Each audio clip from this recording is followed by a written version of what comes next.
Welcome to the Verity V Pod, an Austin FC podcast brought to you by KView, the ABC in Austin, Texas. I'm Paul Limgood, Senior Digital Sports Producer, and joining me, we have two human beings who co-host this podcast with me. We're in the City of Legends. We marvel at their sheer dedication to their craft as top-tier Austin journalists. Austin sports history and pop culture intertwined. Behold, ladies and gentlemen, we will start with ladies first. You may have seen her cry at the sight of the United States women's national team like Kristen Bell does for a sloth. You've seen her say on this podcast that she loves soccer so much that it's a contention point in her marriage. The woman who asks all of our guests the hardest hitting questions each week. Austin FC head coach Josh Wolf has declared her no dummy, the always entertaining KView culture reporter Brittany Flowers. And you may have seen him shelter in shape. You may have seen him on the big screen at Q2 Stadium on Austin FC game days, catching a Verde jersey thrown by yours truly in a live shot. He is a man who dons the captain outfit on this podcast. He cherishes the opportunity to play devil's advocate. He's the gatekeeper of Keep Austin Petty. Emmy-nominated reporter anchor for KView, Jake Garcia. How are the two of you? Oh my gosh. I'm just honored. That was incredible. I'm so good. Wow. Yeah. My goodness. Yeah. You're our very own Bruce Buffer. I try. Yeah. I feel like we got to do something for you now. Yeah. Okay. We can do that a little. We can do that a little later. Anywho, there's my grand entrance to my two co-hosts. For all episodes of this ridiculous podcast where you can see moments like that, visit KView's YouTube page and see it under the Verde View playlist. All right, now let's get to what we wanted to talk about. Oh my goodness. How do I move forward from that? I got to pull up the rundown. So, Austin FC gets their very first home win. You get a goal, you get a goal, you get a goal, and you get a goal. And who was the first one to score it? John Gallagher. John Gallagher. Gallagher. He was the first. Diego was the second. And then El Capitan Alex Ring got the third. And then they weren't done. Hector Jimenez. One of the most proudest tweets of the whole weekend was when Hector Jimenez scored. And I tweeted that the LCRA opened the floodgates at Q2 Stadium. Only certain Austinites will get that joke, but it's a very, very niche joke, but hey, those are the best jokes. Those are the best jokes. So I was very proud. And actually it got a lot of love too. So certain Austinites, I guess, appreciated it and shared it. What's the acronym? Like Lower Colorado River Authority? Lower Colorado River Authority. Yep, yeah. They opened the floodgates at Q2 Stadium because the floodgates were open and we were scoring goals left and right. I want to move forward to the first goal. And Jake, you said a very good on air that you were, in the media area, and you were showered with adult beverages from the supporter section behind you. It was just an incredible sight to watch because they station us, the people shooting the first 15 minutes of the game, right off to, I guess, my right, their right, but if you're looking at it, it's their left. So we're right down on the field, very close to the supporter section. And the moment that John Gallagher scored on the opposite side of the field, those people went ape expletive. You know what I'm saying there. Yeah, bananas. And there was food being thrown. There was alcohol being both consumed and sprayed everywhere. I got quite a bit of it on the back, and it was great. It was a special moment. Like that place just went absolutely bananas, and it was worth the wait because it was like, finally, we can breathe. We can party like there's no tomorrow. So awesome seeing that Q2 Stadium. Brittany. It was incredible. You all know that I sit on that side of the stadium. So it happened directly in front of my face. I was up, I was screaming, but not like a woo, go John, like at the top of my lungs, just like bloody murder screaming. I didn't know I had it in me, but it was there and it came out. Can I tell you guys a very sad story? Sure. Okay. So about 25 minutes in, John like went down and then they decided like, okay, let's have our hydration break now. Yeah. My husband, Topher Flowers, leans over to me and goes, I'm going to go get a Double Dave's pizza. And I said, okay. He goes up to get a Double Dave's pizza, not a regular pizza, the ones that are like a twist. And he gets up there and then literally like a couple minutes, within 2 minutes, no, we scored. And of course I'm screaming. I don't even know where I turned to him to go like, oh my gosh, and to like shake him, and he's not there. And my face drops. And then I look behind me to look at the top of the stairs to see if he's maybe standing right there. And he was not. Oh, no.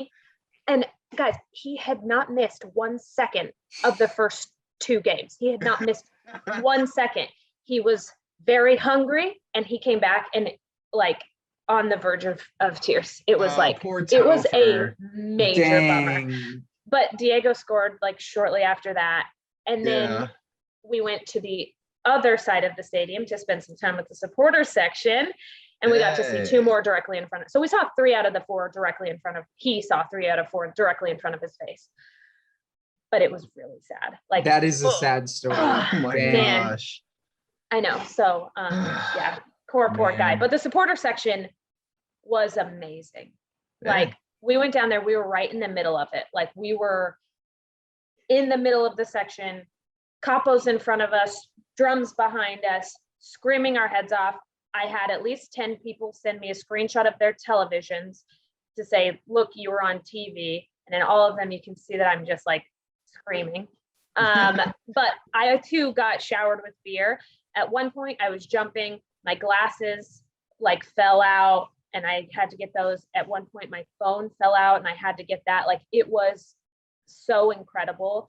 And the supporters, I mean, they go for the entire 90 minutes screaming, doing their chants and everything. And then after the game, they stay and they pick up their trash. And they like, the capos yell at everybody, pick up your trash. And they go with these big trash bags and they pick up their dang trash. Isn't that amazing? So they're there way before the game, hanging up banners. And then the way after the game to pick up their trash. It's incredible. I highly recommend it. If you guys ever get to make it in the supporter section, learn the chants, do some jumping. It was a great way to see the game. It was really, really cool. Go ahead.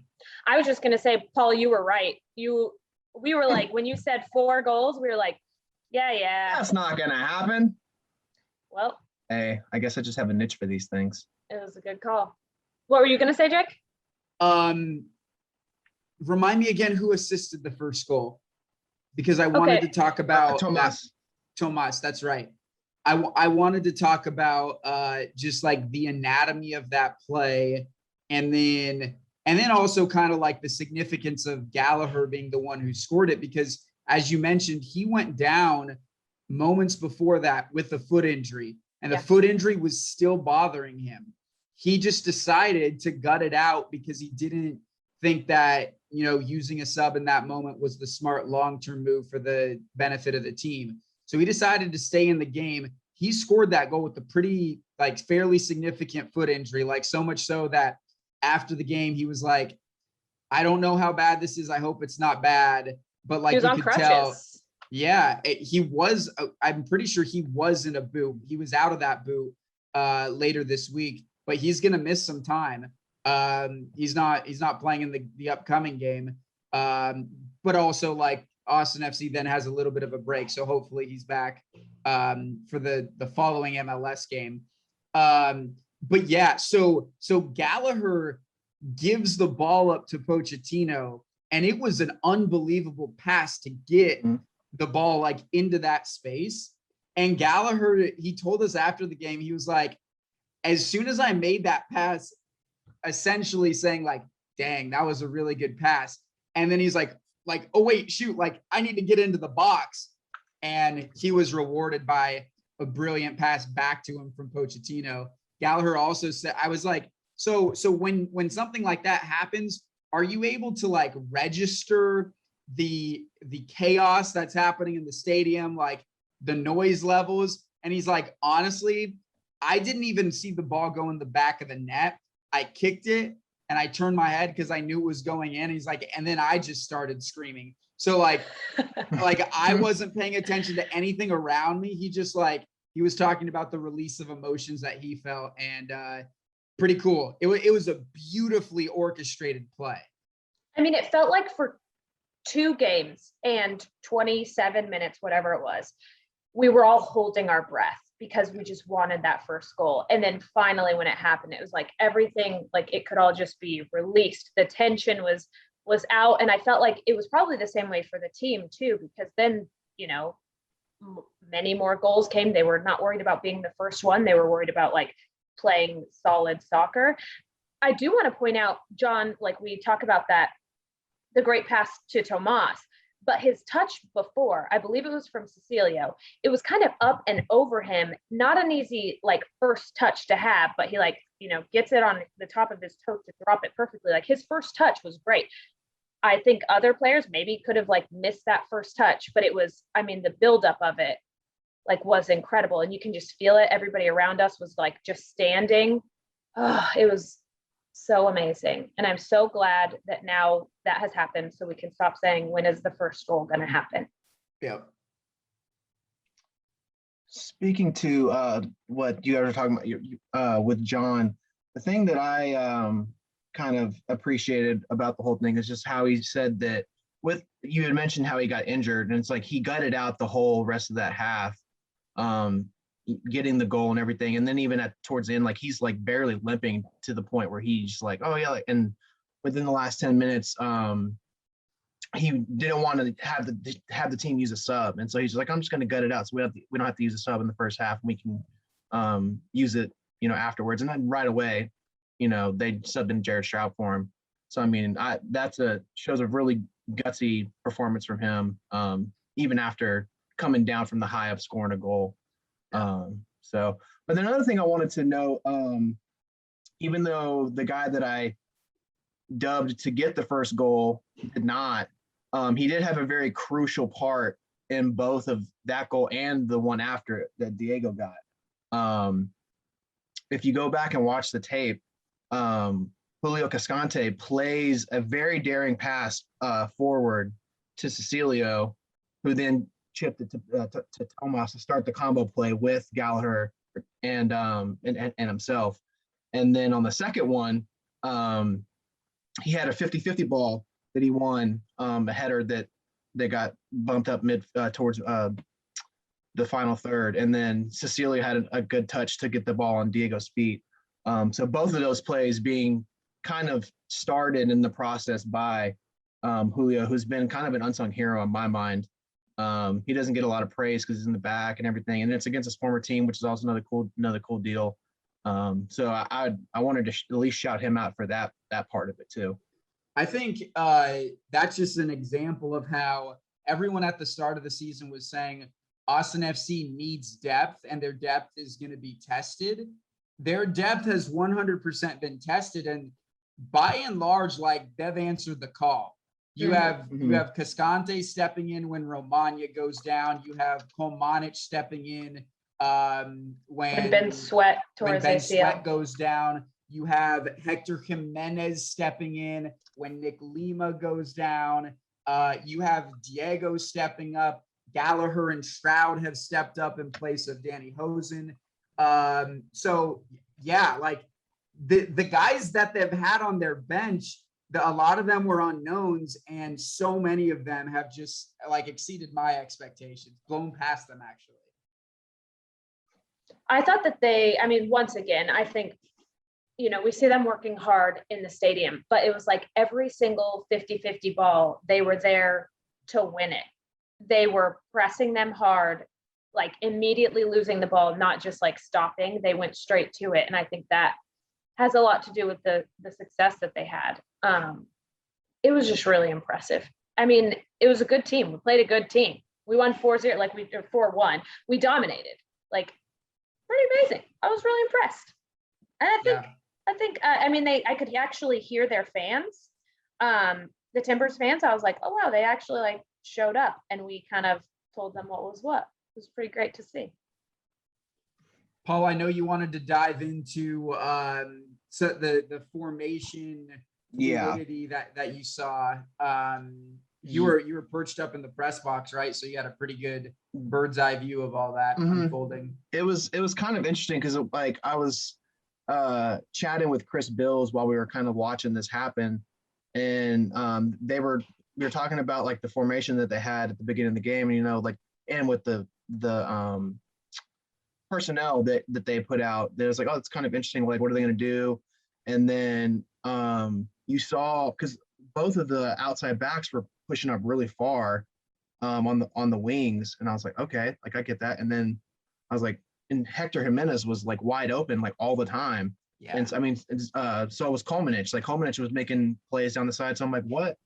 Like, what are they doing? And then I noticed that Alex Ring was playing further back, and it was kind of playing in between the two center backs. So it was like a back three, but with Ring in the middle. And so I was just like, that's kind of interesting. And then it got brought up in the press conference, and Josh Wolf just kind of mentioned, he was like, yeah, like they wanted to push the outside backs up and then have their I guess wingers technically playing what's called the half space. And basically all it does is it kind of forces the other teams outside backs to have to make the choice between, do I have to go play the person on the ball, or am I going to mark the winger that's playing in this half space? And in the beginning of the game, they obviously chose to, like, they were choosing to use their outside backs to mark both Diego and John. And so that allowed them to have the outside backs to have all that space out there. And so we had a lot of success, you know, getting the ball upfield that way. And so it just was a very interesting, and he said that it was very purposeful and a tactical move to like have that fluid formation, because once that was on the attacking side, once they went defensively, they had their high press because they were trying to stop the ball to get back, which they also had success with. But if they didn't possess, then they had their defensive midfielder back there already to stop any forward progress. And so I was like, that it was a very smart move on and from my perspective when I was looking at it. I'm sure that the decision to do something like that was multifaceted. I'm sure they saw something like in the Portland scheme that they're like, this probably would be effective. I'm sure it also had to do with the fact that like we haven't scored in a hot second. We need to try, pushing guys up a little bit more. I also think having Danny Pereira back into the lineup was so huge, because not only is he a really freaking good soccer player and plays well beyond his years. Remember, this guy's only a rookie. He was taken in the super draft, and normally even first round picks, number 1 overall picks, they're not supposed to make a contribution in their rookie season. And Danny Pereira definitely has. But what he allows them to do too is he's able to play with Ring in a way that the two of them are able to kind of like orchestrate things from the back, which allows Diego and Tomas to push up. And I think that's both of their strengths and the strengths of Ring and Pereira. So I really like that dichotomy and the balance that they have when Pereira's on the field. Definitely. So let's move forward to the LAFC game, which is going to happen on Wednesday. They are coming to town to rematch of the season opener, where Austin FC lost 2-0. And, it was a very interesting game from the perspective of they were without Diego Rossi due to injury, last year's Golden Boot winner. And then minutes into the game, the 2019 Golden Boot winner and MVP of the league, Carlos Vela, goes down, does this, like, he's getting checked out by the medical officials, and then his coach subs him out. And he wasn't expecting to be subbed out. And so now he's out for It the was whole the game. hand signal that he gave. Yeah. I maybe would have been confused. He was trying to like call the staff over, Mm-hmm. but it can, kind of looks a little bit similar. Yeah, to like get me out. Why did Yeah. he go down again? I personally thought he was more emotionally hurt than physically hurt because someone played him a through ball and he just couldn't catch up to it. I don't remember. I mean, that was what? He might have like overstepped and gotten a cramp. I can't remember, but like watching Yeah. it did seem like maybe there was something. It was Yeah. a muscle something. And so the moment I remember was him, getting checked out, and then they subbed him out, and then just the broadcast team talking about, oh, like that he didn't want to come out, and then it's like, Yeah. well, now one of your best players is not available for the rest of the game. So yeah, we didn't play their best team. That's for Exactly. sure. Definitely not. Then again, did LAFC play Austin FC's best team? Because We didn't know what it was yet. So we had no definitely idea not. what Yeah, the no best idea. team was going to be. Yeah. So, I mean, that's I think that's the biggest thing is that these two teams on both sides, it's like you're playing a team that's completely different than the one you faced back in April. Yeah. So, I mean, from LAFC's perspective, you're going to have to play against this, two-headed monster offensively that you didn't have to play against before. And then on the flip side, I mean, this is just going off of what I think is going to be the projected starting lineup, but like based off of injuries, but half of the starting lineup of Austin FC is either injured or doesn't play or doesn't start now. I mean, you have Ben Sweat is out.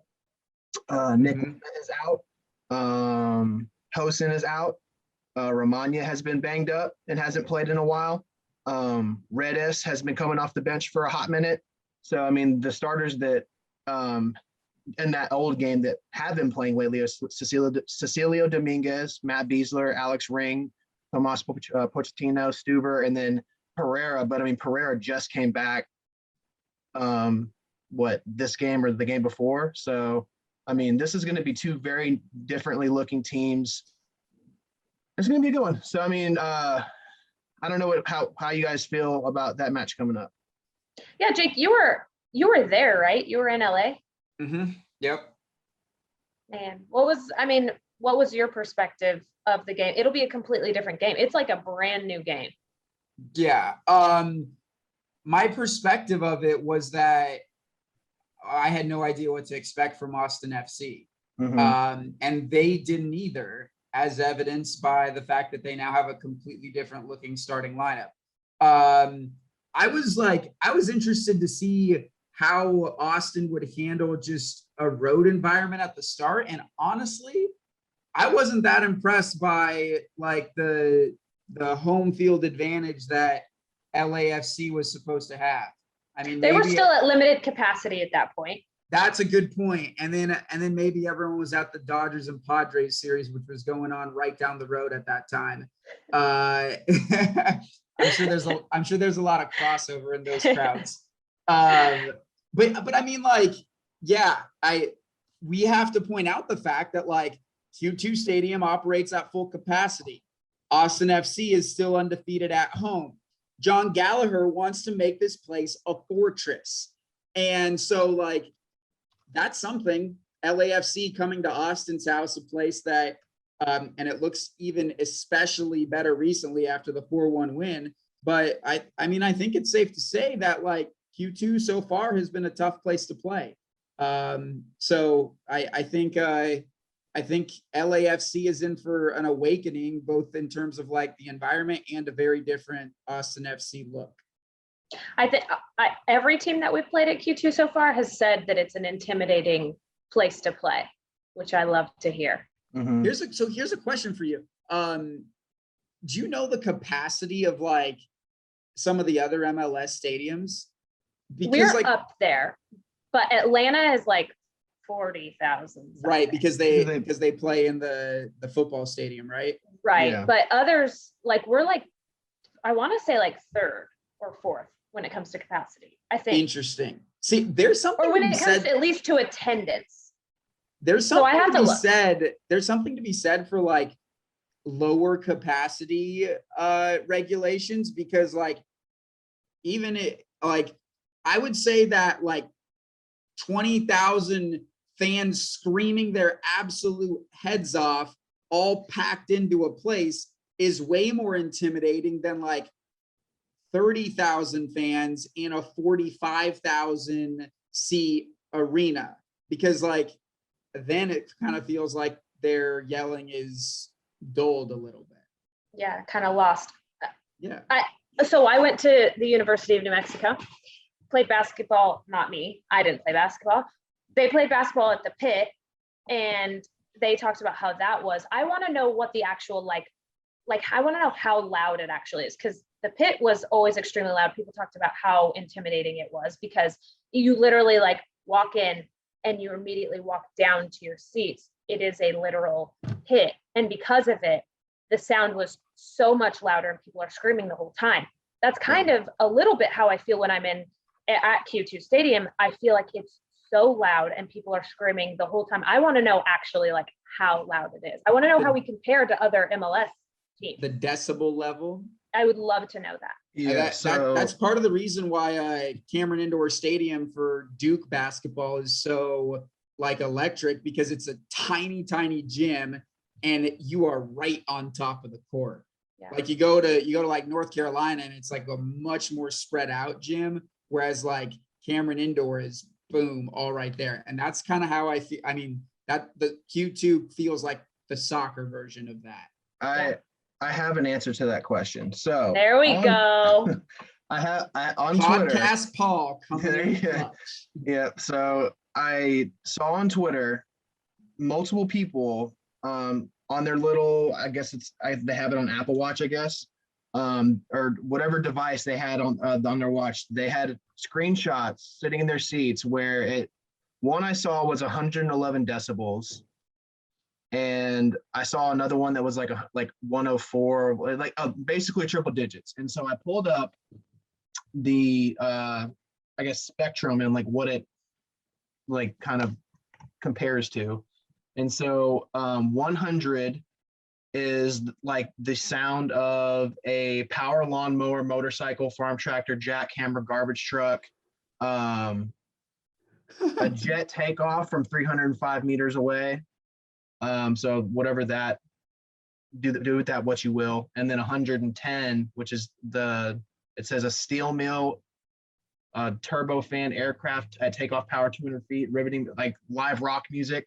So it's basically like a live, if you went to go see The Weeknd or something, Jake, and in the Frank Irwin Center. Which I do want to do, but it's not going to be in the Frank Irwin Center. It's going to be in Moody Center. Moody Center, yeah. So, but yeah, I mean, granted, it's like it's very loud. You can feel it when you're in the stadium. Like especially pregame when they start the Listos Verde chant, and like even after the goals, like when they're all chanting all right, Austin FC, like that was, very, very loud. So I mean, it's a raucous environment, and I mean that's something that all opposing teams are going to have to deal with when they come to Q2. You know what they're also going to have to deal with too, that I feel like they really haven't had to deal with yet, is heat. Like this should be the time of the season where like it's 100 degrees. It hasn't been that though. I think Austin FC players, like as much as we'd like to think that they're enjoying this weather, I think they had gotten used to it a little bit and wanted their opponents to have to kind of feel that intensity too. Yeah. So I mean, like when they come to town, like there's going to be challenges on both sides. Like with the home environment for Austin FC, like that's going to be a challenge for LAFC. But I mean, on the flip side, Josh Wolf talked about just the offensive prowess of LAFC and like what they present. Like, and then he said he's mentioned that they've kind of underperformed to this point for what they are expected to do. They've been in the last 5 matches, they've only won twice. They've went 2-2-1. They just won their last match, but I mean, it's just, they're sitting in the middle of the road, and it's not, they were the favorite to win. They were pundits and experts were saying before the year that they were kind of the surefire favorite. And I mean, they're sitting in the number 5 spot right now in the West. But the West is stacked though. So, I mean, they Sure got, is. but yeah. So, and then moving forward off of that, after the LAFC game, we have the first international team coming into town. So that'll be another good environment. The 7-time Liga MX champions in 2020, Club Tigres. That's how I'm going to say it, Club Tigres. I don't even know if I'm saying that right, but You are. Yeah. they have a prominent attacking lineup featuring French striker and all-time club scorer Andre Pierre, and then I don't know how to say his last name. It's Gignac. I don't know how it's I don't. My French is not good. Yeah, I'm not gonna try because I'm gonna fail too. Yeah, Nope, and then yeah. but they got one French striker and then another French midfielder who is another name that I'm probably gonna butcher, but it's Florian Thauvin. I don't know. I'm gonna stop. Uruguayan striker Nicolas Lopez and Paraguayan forward Carlos Gonzalez. That's their 4-pronged attacking lineup that they have coming into town.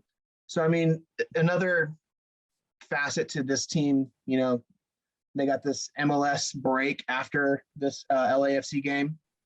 And then they got the international team coming into play. Just another opportunity to get out and compete with the boys. You know what I'm doing if I'm Josh Wolf though? What are you Tell doing? us. Resting Playing all all of of my your starters. backups. We'll Yeah. see Back up to the Aiden international game. Stanley. We'll see Seba. We'll Seb see Berhalter, Kakuta. Freddie Kleeman. Kakuta Yeah. should get a start. Yeah, let's see what they can do. And Yeah. also get the starters a much needed break. Yeah, I feel that. Definitely. That should be fun. I didn't know until they were like added to it that like season ticket holders, they get tickets to that. I figured for these types of games they would Yeah, no, make people pay for them, but Austin FC included it in the season ticket holder. So with that said, are you going to go? Is that in yeah, the of plans? course. What are you kidding? What are you kidding me? Are you I got kidding me? everything. I got all the things. Soccer? What are you crazy? What are you Of crazy? course I'm gonna go. I'll be there. Always there. You will see there. You can text Brittany Soccer and she'll say yes, please, and I'll see you at the stadium. Exactly. All right. Hey, so we just talked about 3 Austin FC related matches. The previous one, the upcoming one, and then the one after that. I think now should be a good moment to talk about the other soccer show in town, or the soccer show that's about to take this town by storm. Oh my God. Go ahead. Which team are you talking about there, Jake? Who are we chatting? What are we talking I'm about? talking about a KVU founded co-ed recreational adult league soccer team called ABC FC. You're right. You're right about that. ABCFC. Let's go. Oh my gosh. And as many of you know, we are the local ABC in town.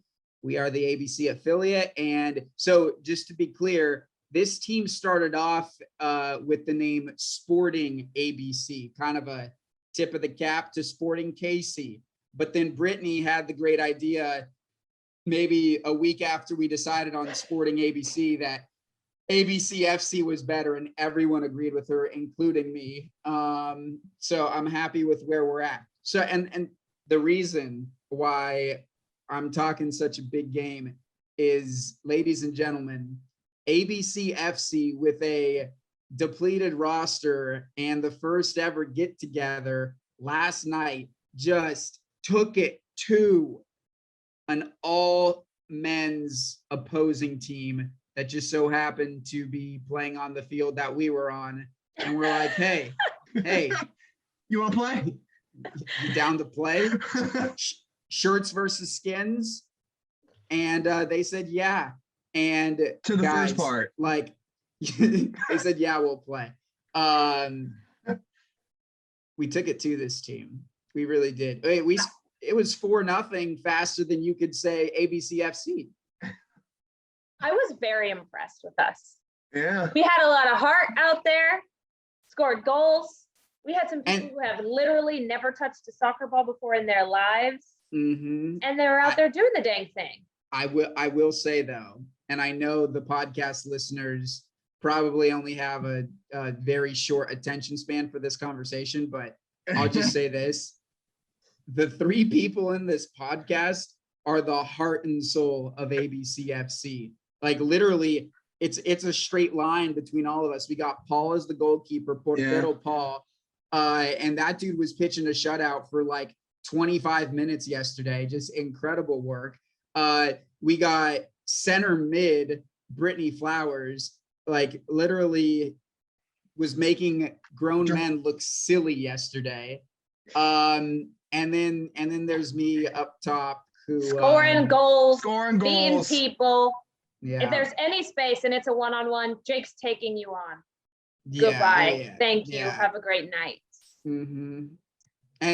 And the team yesterday, like they just didn't realize like passing it deep in your own end is not a smart move. It was like it was 3-on-1 like many times when they were passing around. I'm like, dude, if I get a foot on this, it's off to the races and you're not going to win that race. Mm-hmm. With that being said, we will keep everyone posted and updated on our success this season. The progress. And as we talked about with our post-match margaritas yesterday, if this team makes a deep run into the playoffs, there's a 100% chance they will be featured on KVU News at 10 o'clock one of these nights. So let's be ready for that. Incredible. I can't wait to be on TV. I've always wanted to be on TV. Me too. I actually do not like being on TV. That's why I'm the digital producer. But anywho, we will keep you updated on the progress of ABCFC and all of your Austin FC news on this podcast. So that'll do it for us this time. Thanks for watching this episode of Verde View Pod. KVU's Austin FC podcast, or technically it's now the ABC FC podcast as well. You can get all your Austin FC content at kvu.com/Austin FC, or by texting the word soccer to 512-459-9442, or you can play soccer with Brittany by texting her and she'll respond with yes, please. yes, please. That'll do it. Catch y'all next time. Okay, everybody, since we don't have a player this week, we're still going to continue a rapid fire because that's what we do, and they're fun and they're quick and whatever we get to know people by doing Get to know us better. First things first. Are you guys ready? Yes. Born ready. Okay, Jake, you will answer first. Then Paul, you will answer for this first one. If you could have any superpower, what would it be? Invisibility. Damn it, I was going to say that. So I flying. Because I already have super speed. Jake took mine. I was gonna say invisibility. So to not be the same, I'll say flying. Red card. Floating. Okay, got it. What is your favorite store? Okay, Paul, you go first. Dick's Sporting Goods. Oh man, that's a great answer. We're just two birds of a feather because I was gonna say Dick's Sporting Goods too. Oh my gosh, that's what I always ask gift cards for. I have a $50 gift card. Can we just become best friends? Right now. Yeah. I'm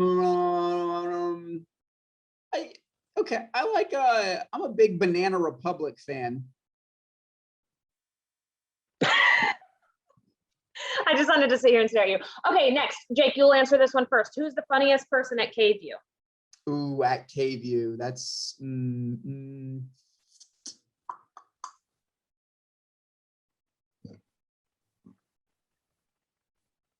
Plot twist, nobody's funny. Yeah, I don't know if anyone's really funny. Dang. I need to go down I'm gonna pull up our meet the team. This isn't really rapid fire, but okay, Paul, do you have an answer while he's or is your answer plot twist? I have a handful of humans. I have a handful of humans that are funny. Jason Michael to me is very funny. Shane's pretty funny. I'll go Shane. Shane and Ashley. Oh, yeah. I'll go Shane's Molly. very Molly's funny. pretty funny. Molly's funny too. What do you mean we don't have funny people? Y'all are crazy. Okay, Paul, you're answering this one first. What is the best dessert? Cheesecake. Jake? Brownies. Brownies is Topher's favorite as well. Mine is chocolate chip cookies. But I like my chocolate chip cookies with only 3 chocolate chips in them. Specifically. That is Yes. obnoxiously specific. Thank you. I make them myself, so nobody else has to worry about it. Okay, Jake, you're answering this one first. When's the last time you took a selfie? 2 hours ago. Go check his Twitter. He shot a 75. Okay, Paul. Shoot. I don't know. I couldn't tell you. Last selfie I took was home opener at Austin FC. So however long ago that was, 3 weeks ago. Mine is You went 3 weeks since your last selfie? Yep. I'm a different type of human, Jake. I don't like being in front of cameras. I probably average a selfie a day. This is already me venturing out into my camera-ness. It's basically just me talking to you guys, which just makes it more bearable. Selfie a day keeps the doctor away. Yeah, there you go. No, it doesn't. Please see your doctors. Don't be ashamed of going to the doctor. Okay, next. Who's first? Paul, what should people get red and yellow cards for in real life?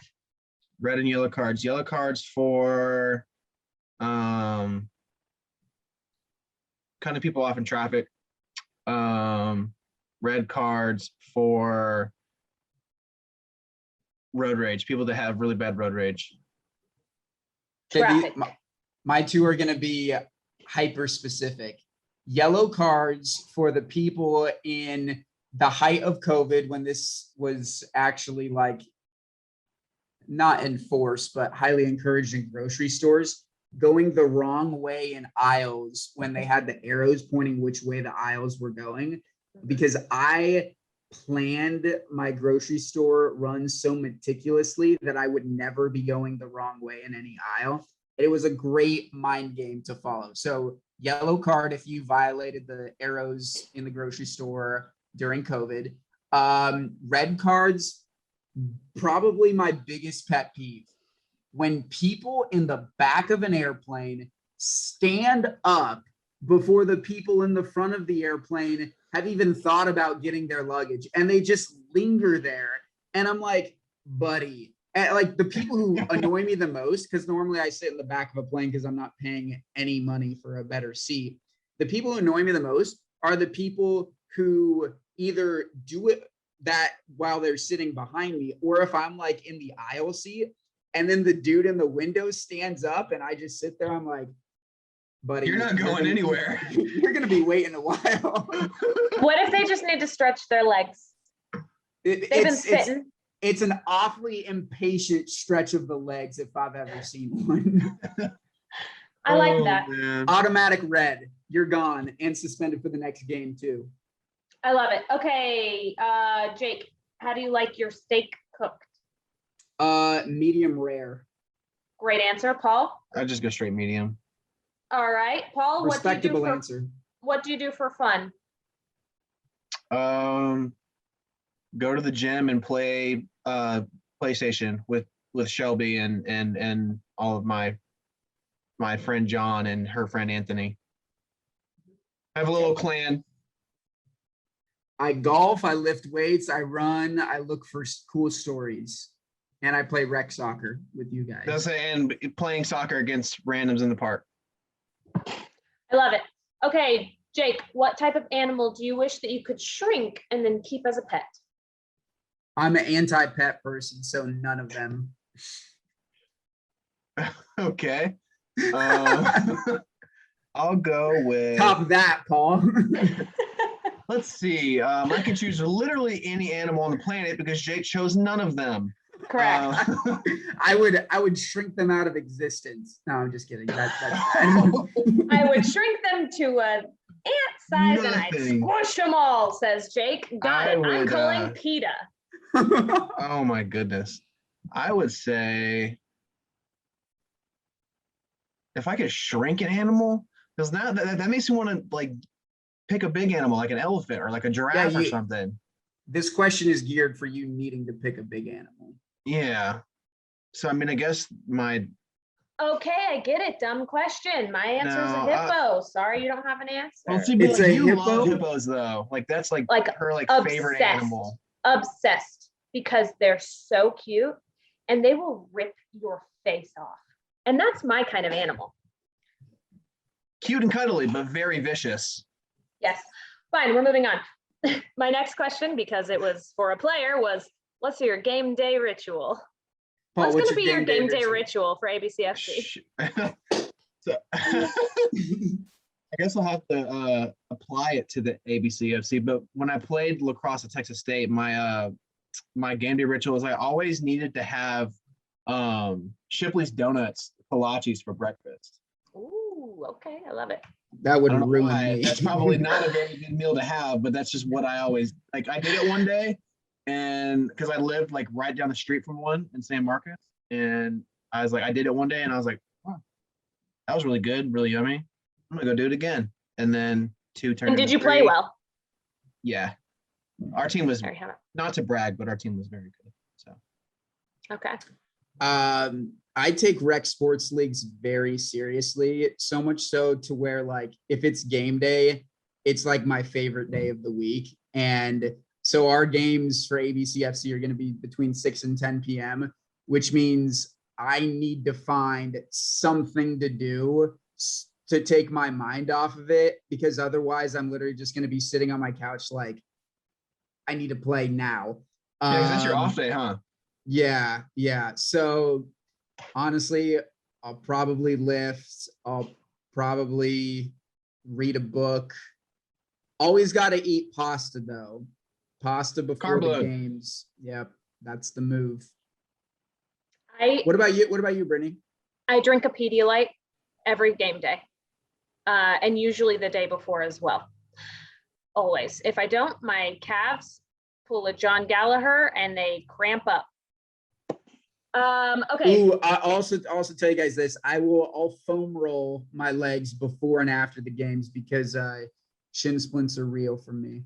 Shin splints. Yeah, are you gonna real. wear your? I always wear my calf sleeves, compression Yep. sleeves. You should wear them. I will. Okay, Paul. Is it Paul? No, Jake. What's your go-to dance move? The gritty for sure.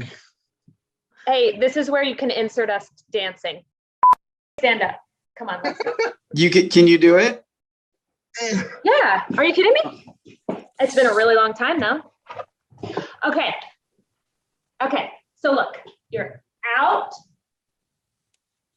Ooh, my mic almost fell. Out, in, out, and then your hands are going over. In, out, over. In, out, over, in, out, over, in, out, over, in, out, over, in, out, over. In, out, over. Yeah, and then your move. Out.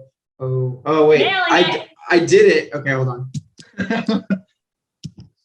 guess you're just gonna back up further.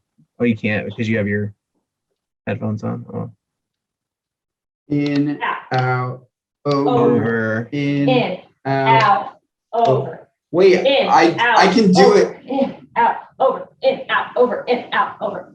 Can you do this one? Can you do this one? You know this one? I can't. Shoot. I can't. Shoot. Yeah. I can gritty too. He can't. I saw him do it yesterday. I grittied after a few of my goals. What is that? There's no way I could. Yeah, do it that right you need here. room to like run and do things. Oh, there's running involved? No. Just forward movement. Right there. Okay. Paul, do you have a go-to dance move? Yeah, I mean, probably something very like dad-like the Cabbage Patch or like shopping cart or something really stupid. That's pretty good though. I'll also tell you guys this. I personally think the best dance moves are the non-scripted dance moves. So if you're just like at a bar and you're feeling it, like Freestyle Friday up here, That to me is the most fun dancing. Now, this has been Jake's bar tips for dancing at the bar. And finally, I can't remember whose turn it is. Paul's. Paul, in your best Matthew McConaughey impression, will you please say, all right, all right, all right? You can do it. All right, all right, all right. Pretty good, pretty good, pretty good. That was pretty Jake? crappy, but whatever. You have to like get in the mindset. Yeah. I thought about not listening to yours, because I felt like I had it in my head.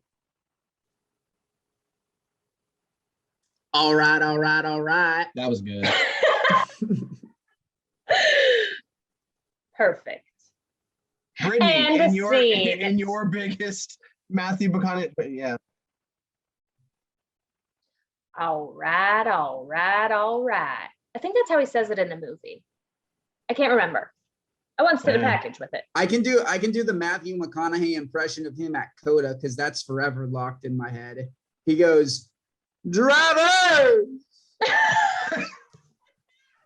Wait, hold on. I'm not done. Drivers, start your engines.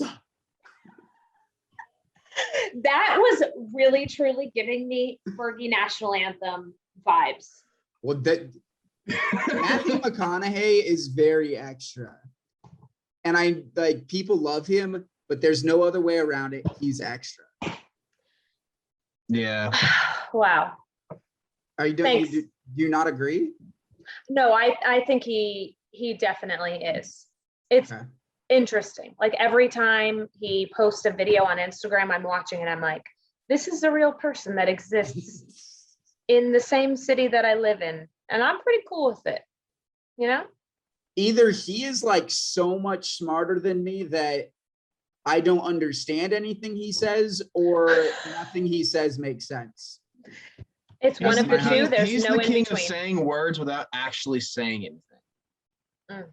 See, that's what I think. But then again, like he also could be operating on a completely different wavelength. Or I'm just not on that level. You know what I mean? I don't know. It's one or the other. We need to get him on this podcast at some point. Oh, that would be amazing. That would go viral. I know. Reach out to He's his so people. great. I've already tried. Mm-hmm. All right. Well, All right. All right. Oh.